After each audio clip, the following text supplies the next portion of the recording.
Президент Назарбаевтың ең алғашқы батыл қадамдарының бірі Семей ядролық полигонын жабу болды.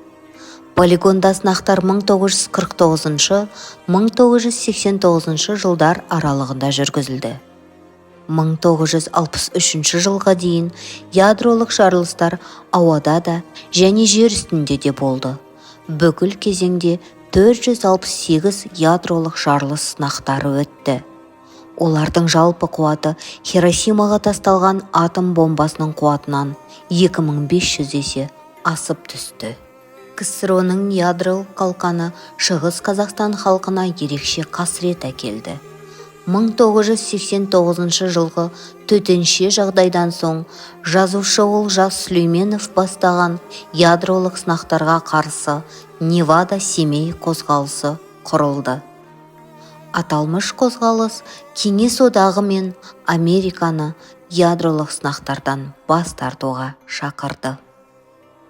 Бұл еліміздің ядросыз бейбіт өмірді таңдаған Қазақстан тарихындағы маңызды оқиға болды. Кез келген азамат үшін бейбітшілік сөзінің құны жоғары.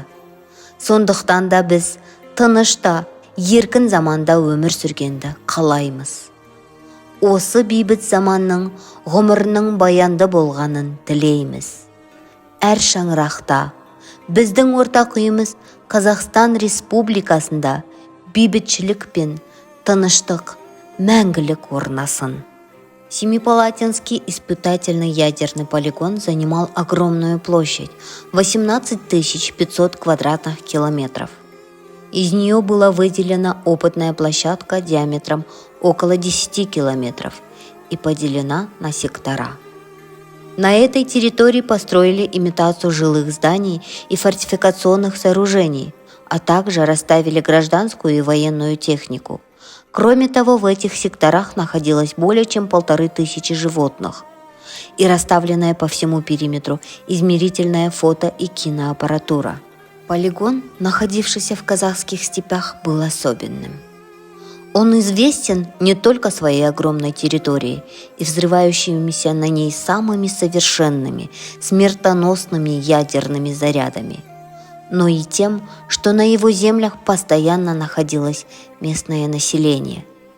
Такого нигде еще в мире не было.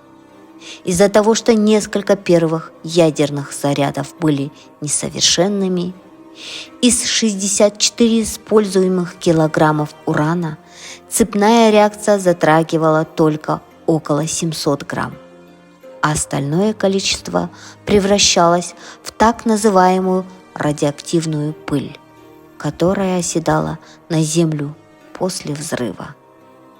Поэтому и страшны последствия Семипалатинского ядерного полигона.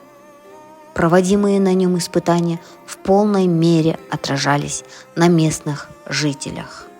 В 1989 году, 28 февраля, Олжас Сүлейменов, участвуя на первом съезде депутатов СССР, от имени Семипалатинской области предложил создать антиядерное движение «Невада-Семей».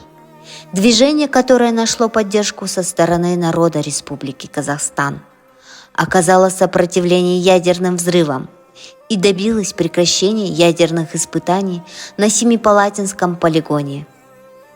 Указ президента Казахстана Нурсултана Абишевича Назарбаева о закрытии полигона вышел 29 августа 1991 года.